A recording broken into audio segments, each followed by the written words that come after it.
오늘은 하나님을 품은 사람 11번째, 그리고 예레미야서를 3번째 마지막으로 새로운 출발의 키워드, 말씀의 제목입니다.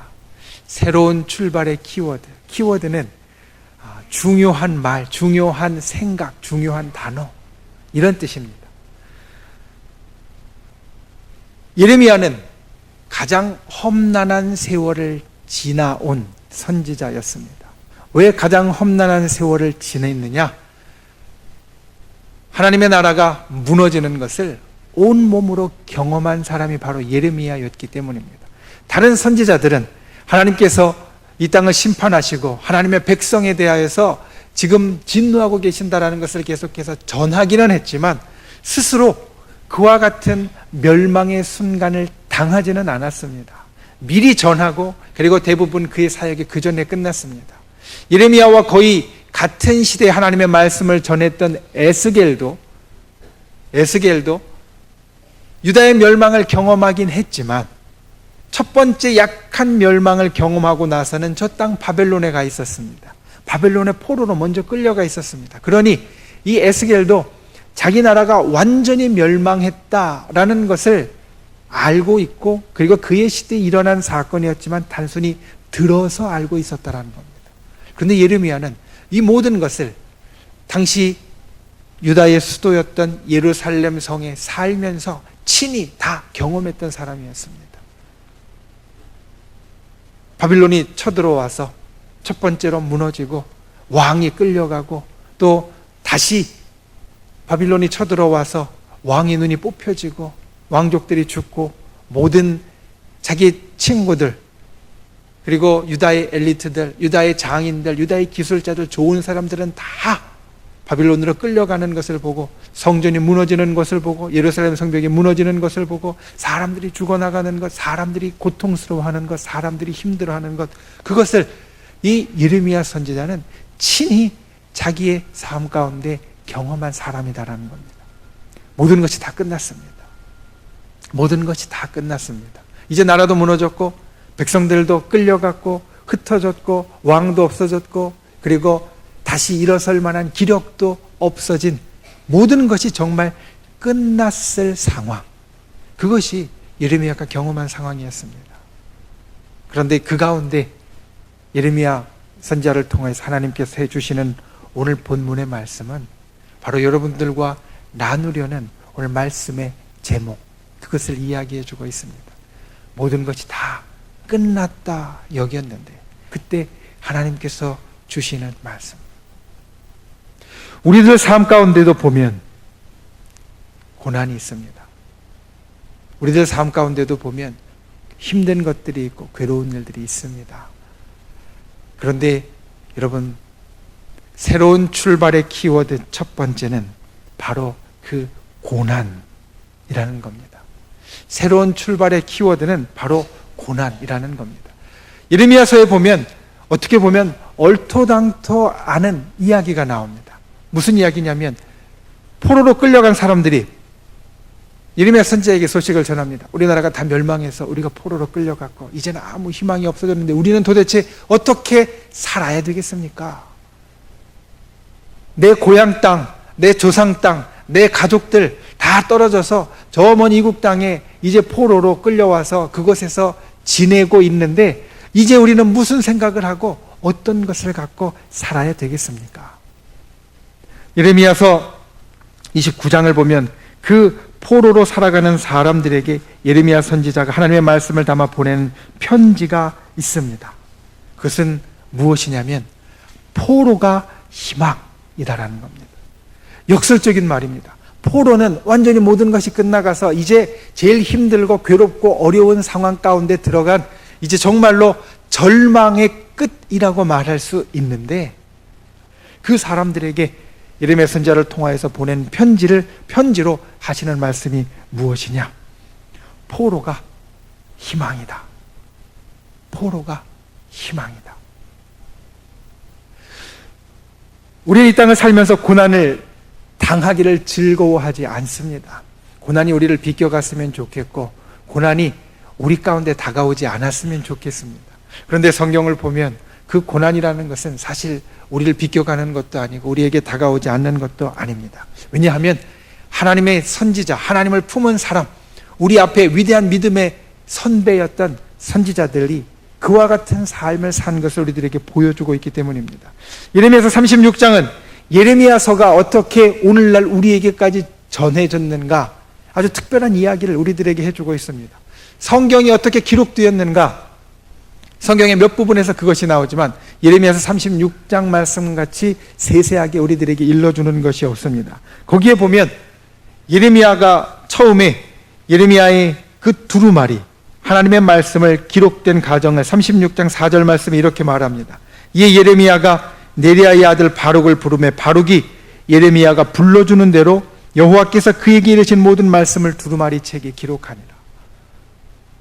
예레미야가 받은 하나님의 말씀, 예레미야가 본 하나님의 환상, 예레미야가 들은 하나님의 말씀들, 그 말씀들을 예레미야가 바룩에게 불러주었고, 당시의 서기관은 관료이자 글에 능통한 사람입니다. 오늘날로 이야기하면 관료이자 학자라고 말할 수 있는데 그 서기관 바룩이 그것을 다 불러 적었다라고 말하고 있습니다. 여기까지는 그래, 하나님의 말씀이 그렇게 기록되었겠지. 그런데 36장에 이어진 말씀을 보면 이 두루마리를 기록한 이유는 바로 앞으로 이 유다 땅에 닥칠 일, 그리고 그 일을 통해서 하나님께서 무엇을 원하는가,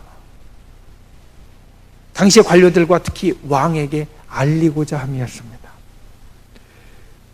이 두루마리를 먼저 관료들에게, 특히 고관들에게 먼저 올려줍니다. 왕궁에서 낭독하여 알립니다. 그런데 그 말씀을 들은 고관들이 이것은 왕이 알아야 된다, 이렇게 생각을 하고 왕에게 다시 그것을 읽어주게 되는데 그 두루마리를 읽고 있을 때에, 그 두루마리를 다 읽지도 않았을 때에 왕은 이 두루마리를 여러 조각으로 잘라 불태워 버렸습니다. 그냥 찢어버리는 것도 아니고 불태워 버렸습니다. 그리고 예레미야는 아주 큰 곤경에 처하게 됩니다. 왕이 대노하게 되었으니, 왕이 아주 크게 화가 나게 되었으니 그 말씀을 읽었던 예레미야가 아주 큰 위험에, 고난 가운데 처하게 되었다라는 겁니다. 그리고 나서 나타난 일을 예레미야서 36장 32절 말씀은 이렇게 말합니다. 이에 예레미야가 다른 두루마리를 가져다가 네리야의 아들 서기관 바룩에게 주매 그가 유다의 여호야김 왕이 불사른 책의 모든 말을 예레미야가 전하는 대로 기록하고 그 외에 그 같은 말을 많이 더 하였더라. 하나님의 말씀이 기록된 것을 이렇게 말씀합니다.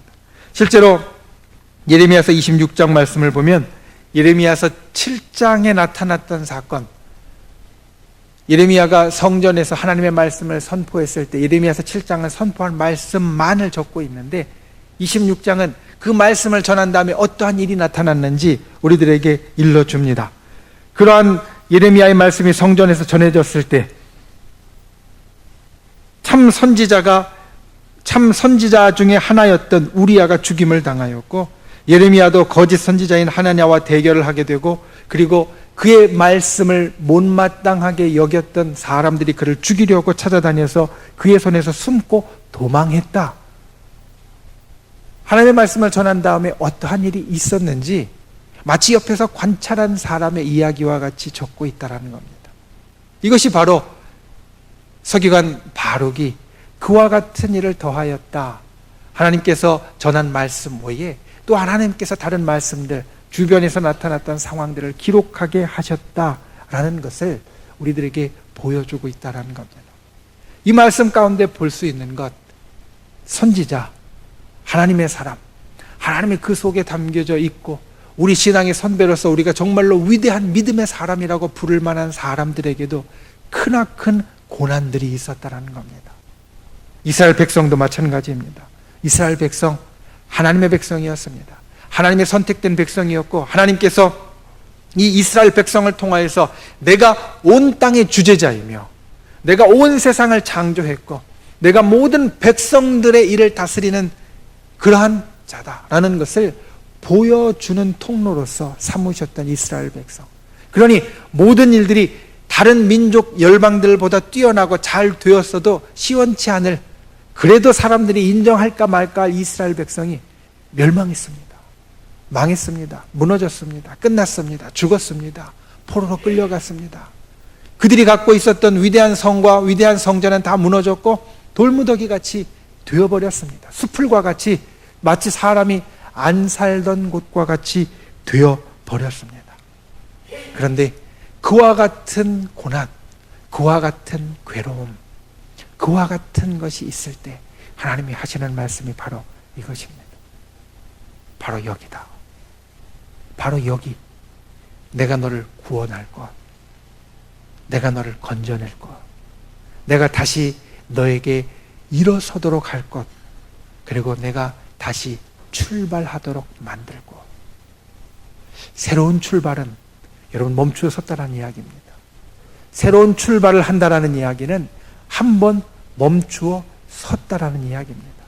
우리가 새로운 출발을 한다라는 이야기는 고난 가운데, 힘든 일 가운데, 괴로운 일 가운데, 때로는 우리가 경험하는 참으로 어려운 일 가운데 이미 처하였다라는 이야기입니다. 그런데 하나님께서 그와 같은 고난 가운데, 괴로움 가운데, 어려운 일 가운데 말씀하십니다. 여기가 새로운 출발을 하는 장소다라는 겁니다. 여러분, 그러니 고난을 우리 가운데 새로운 출발을 하는 장소로, 새로운 출발에 우리가 가장 첫 번째 키워드로 기억하는 분들이 되시기를 바랍니다. 고난이 오면 우리 이렇게 생각합니다. 어떻게 하나님이 나에게 이러실 수 있어?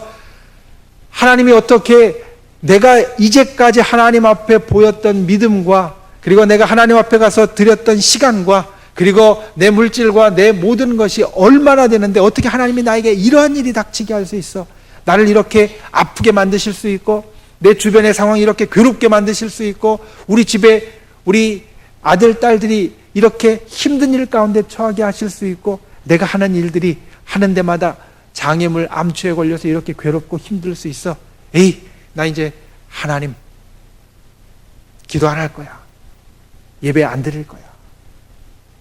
하나님 나에게 사랑하시지 않는 것 같고, 하나님 나에게 역사하시지 않는 것 같아요. 고난의 일을 당했을 때 우리가 보통 이렇게 생각하기 쉽습니다. 이스라엘 사람들도 그랬습니다. 이제 우리가 이와 같이 나라도 잃어버렸고 포로가 됐으니 다 끝났다. 이제 도대체 우리는 뭘 보고 살아야 됩니까? 뭘 보고 살아야 됩니까? 무슨 생각을 해야 하고, 이제 하나님 앞에 기도할 것도 없습니다. 나라도 없어졌고 성전도 없어졌고 하나님 앞에 예배할 처소도 없어졌고, 이제 우리가 하나님 앞에 할 것 아무것도 없습니다. 도대체 무엇을 해야 되겠습니까? 그때 하나님이 하신 말씀, 포로가 희망이다. 거기에서 새롭게 출발하는 것이다. 거기에서 새롭게 일어나는 것이다. 내가 너희와 함께 할 것이고, 내가 너를 도와줄 것이고, 내가 그 땅에서 너희를 축복해 줄 것이다. 내가 너희에게 준 땅, 가나안 땅에서 잘 살았던 것뿐만 아니라 그 땅, 바벨론에서 너희가 지금 살아가는 땅, 유배된 땅, 포로된 땅, 그 땅에서 너희가 그 땅을 위하여 기도하면 내가 그 안에서 너희를 축복하여 주고 너희의 자손도 많게 하여 주고 너희가 그 안에서 잘 될 것이다. 좋아질 것이다. 하나님께서는 그와 같은 말씀을 이스라엘 백성에게 하시고 계시다라는 겁니다. 진정 우리가 이 땅을 살면서 일어나지 못할 정도로 이스라엘 백성이 완전히 나라와 성전이 무너져서 일어나지 못할 정도가 되었을 때에도 이것이 희망이다 라고 말씀했던 그 말씀을 기억하고, 진정 주님 앞에 그와 같이 이 고난의 자리가, 이 환난의 자리가, 이 어려움의 자리가 바로 하나님께서 새롭게 출발하게 하시는 것이다. 이것을 기억하고 고백할 수 있는 저와 여러분이 다 되실 수 있기를 주님의 이름으로 축원을 드립니다. 새로운 출발의 두 번째 키워드, 오늘 말씀 가운데 있습니다. 그것은 바로 믿음과 순종입니다. 오늘 말씀은 이렇게 우리들에게 선포합니다. 31절 말씀, 여호와의 말씀이니라. 보라, 날이 이르리니 내가 이스라엘 집과 유다 집에 새 언약을 맺으리라. 이제 하나님께서 이스라엘 집과 유다 집에, 이미 예전에 멸망했던 저 북쪽 나라 이스라엘과 그리고 얼마 전에 멸망했던 유다 나라 이 집에 하나님께서 새 언약을 맺는다라고 말씀하십니다. 그러면서 우리들에게 보여주시는 이 말씀, 심판도 출발도 다 하나님께 있다라는 겁니다. 너희가 내 언약을 깨트렸으니 이와 같은 일을 당하였다. 너희가 달리 그러한 일을 당한 것이 아니라 너희가 지금 괴롭고 힘들고 어려운 것이 내 손에서 벗어나서 내가 도저히 어떻게 할 수 없는 대로 너희가 가서 내가 도울 수 없는 지경에서, 내가 이길 수 없는 지경에서 너희가 처하여서 그와 같은 일을 당한 것이 아니라 하나님의 손이 미치지 못하는 곳에 너희가 가서 내 손이 미치지 못하여서 너희가 멸망하고 너희가 괴롭고 힘들고 어려운 것이 아니라 그것도 다 내 품 안에, 내 손 안에 있는 것이다. 그 멸망도, 그 심판도, 그리고 그 속에 일어날 새로운 출발도 여전히 다 내 손 안에 있는 것이다. 여러분, 우리가 하나님의 백성이면 어떠한 상황에서도 하나님의 주권을 인정하는 믿음이 있어야 합니다. 이것을 분명하게 기억해야 합니다.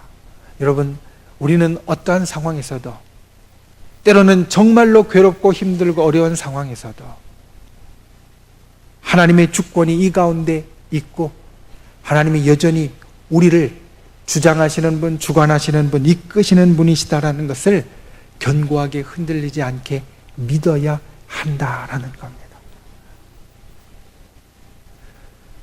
우리는 압니다. 하나님께서 온 땅을 창조하셨고 그리고 하나님께서 온 땅을 주관하신다. 이스라엘 백성도 알았습니다. 그런데 그들이 아는 것이 그들이 믿음으로 내려오지는 못했던 것 같습니다. 그들이 아는 것, 그들은 그것을 알려고 참 힘써 노력했습니다. 하나님의 말씀을 외웠고 하나님의 말씀을 자기의 손목에, 자기의 이마에 기록했고 그리고 들고 나면서 보려고 문지방에 설주에 하나님의 말씀을 기록해서 그 말씀들을 알았습니다. 그런데 그것이 효력이 없었습니다. 그들은 하나님의 말씀대로 살지 못했고 하나님의 주권도 인정하지 못했습니다.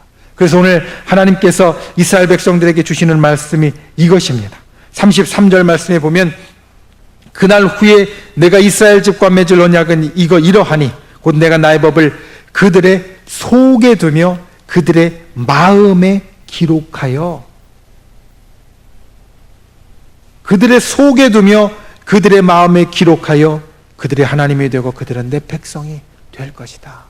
무슨 말씀이냐면 더 이상 그들의 이마에, 그들의 손목에, 그들의 그 문의 기둥에, 아니면 오늘날로 이야기하면 벽에 붙여놓은 하나님의 말씀, 그래서 그것을 보고 가면서 그냥 눈으로 보고 귀로 듣고 머리로만 아는 그것이 아니라 이제는 그들의 속에 둘 것이다.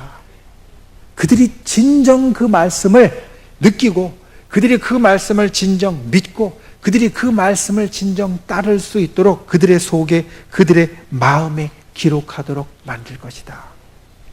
새로운 출발에 있어서 필요한 것이 바로 이것입니다. 우리가 그냥 아는 것이 아니라, 그냥 보고 듣고 아는 것이 아니라 우리의 마음과 우리의 속에 그것을 새기는 것, 이것을 우리는 믿음이라고 말할 수 있을 겁니다. 오늘 주께서 우리에게 주시는 새로운 출발, 그것이 일어나야 된다는 겁니다. 너희가 예전에 나의 말을 너희의 손목에 띠로 묶어서 볼 때마다 보았고, 이마에 띠로 묶어서 지나가는 사람들 인사할 때마다 거기 있는 말씀을 보았고, 문의 기둥에 써 있어서 들어갈 때마다 보았고, 벽에 기록해 놓아서 지나갈 때마다 보았지만 너희는 나를 온전히 믿지 못함으로 멸망했는데 이제는 너희가 이 마음으로, 이 속으로 나를 온전히 믿어서 새롭게 나아가는 자, 새롭게 출발하는 자가 되어야 한다는 겁니다. 여러분, 고난 가운데, 그리고 괴로움 가운데, 환난 가운데, 어려움 가운데 하나님께서 우리들에게 새로운 출발을 만들어 주십니다. 하나님의 주권이고 하나님의 역사입니다. 그런데 우리는 가만히 있어야 되느냐, 아무것도 안 해도 되느냐, 그게 아니라 하나님이 말씀하십니다. 이 속에, 이 마음에 나의 말을 두고 내가 그 말을 믿고 내 백성이 되어라. 여러분, 저와 여러분이 그와 같은 분들이 되실 수 있기를 주님의 이름으로 축원을 드립니다. 진정 어떠한 일에서도 하나님에 대한 믿음을 이 가슴에 두는 분들이 되시기를 바랍니다. 하나님에 대한 믿음이 그냥 내 입술과 내 눈에서 그치는 것이 아니라 이 마음 진정 어느 누구도 흔들릴 수 없고 또 어느 누구도 빼앗을 수 없는 그 굳건함으로 세워지는 분들이 되시기를 바랍니다. 그때 우리에게 새로운 출발의 역사가 있습니다. 하나님께서 우리를 새롭게 하시는 역사가 있습니다. 그와 같은 것을 우리의 삶 가운데 다 만들어가는 귀한 저 여러분이 다 되실 수 있기를 주님의 이름으로 축원을 드립니다. 말씀을 맺습니다. 한 유명한 프로야구 감독의 이야기를 본 적이 있습니다. 그가 인터뷰를 하면서 이와 같은 이야기를 했습니다. 아프다고 아프다 하는 것은 리더가 아니다라는 겁니다. 이 프로야구 감독이 다른 프로야구 감독과는 좀 다르게 팀을 좀 독특하게 운영을 합니다. 그러다 보니 다른 사람들이 때로는 많은 비난을 합니다. 다른 사람들이 왜 그렇게 하냐고 바깥에서 비판도 합니다. 그리고 안에서도 아마 다른 이야기가 있을 겁니다. 그게 그를 찌를 겁니다. 힘들게 할 겁니다. 괴롭게 할 겁니다. 그리고 실제로 그와 같은 일이 제대로 된 결과가 나타나지 않을 때 아주 큰 고난 가운데 들어갈 수 있습니다. 그런데 한 팀을 이끄는 리더로서 그가 말합니다. 아프다고 아프다 하는 것은 리더가 아니다라는 겁니다. 리더는 아파도 아프다고 말하지 않아야 한다. 리더는 남이 비판하고 남이 힘들게 하고 남이 어렵게 해도 그것 때문에 아프다, 그것 때문에 아니다 말하지 않아야 한다라는 겁니다. 어떻게 그와 같이 아픈데 아프다고 말하지 않을 수 있는가? 우리가 고난 가운데 들어가서 참으로 괴롭고 어려운데 어떻게 아프다 말하지 않을 수 있는가? 그 이야기를 들으면서 첫 번째는 그 생각을 했었습니다. 야구에 대한 열정이 아마 이렇게 만들었을 것이다. 자기가 정말 좋아하는 야구에 대한 열정이 아파도 아프다고 말하지 않게끔 그를 강하게 그리고 굳게 만들었을 것이다. 그런데 오늘 말씀을 통하여 또 하나를 봅니다. 아플 때 아프다고 말하지 않을 수 있는 방법. 그것은 바로 아플 때 그 속에서 고난을 보는 것이 아니라 그 속에서 희망을 보는 겁니다. 아플 때 그 안에서 희망을 보면 우리는 아픈 것을 아프다고 말하지 않을 수 있습니다. 오늘 하나님이 우리들에게 주시는 말씀이 그것입니다. 너희가 고난 가운데 있느냐? 그 고난이 새로운 출발의 첫 번째 키워드다. 고난이 있으면 거기에서 새롭게 출발할 수 있다. 그래서 포로가 희망이라고 하나님이 이스라엘 백성에게 말씀하십니다. 그리고 두 번째, 그 새로운 출발 이룰 때 너희에게 믿음이 있어야 한다. 하나님이 여전히 모든 것을 주관하시고 섭리하시는 분이라는 믿음, 그 믿음을 그냥 글로 보고 말로 들어서 아는 그런 것이 아니라 이 마음 가운데 진정하게 새겨지는 믿음, 너희의 속에 두는 믿음, 그와 같은 것이 너희에게 있어야 한다. 우리가 살면서 이것을 항상 기억하는 분들이 되시기를 바랍니다. 선지자들도 고난을 당했습니다. 선지자들의 믿음을, 그 위대한 믿음을 보면 오늘날 우리의 믿음은 사실 어떻게 보면 비교도 되지 않는다라고 말할 수도 있는데 그 위대한 믿음의 사람들도 고난을 당했습니다. 우리도 고난을 충분히 당할 수 있습니다. 어려움 가운데 들어갈 수 있습니다. 괴로운 일이 있을 수 있습니다. 그런데 그 큰 고난을 당하는 선지자 하나님의 백성들에게 오늘 주시는 말씀, 고난이 희망이고 믿음으로 시작하자. 이것을 기억하여서 우리의 삶에 항상 주께서 역사하시고 주께서 출발케 하시는 귀한 은혜가 넘치시기를 주님의 이름으로 축원을 드립니다.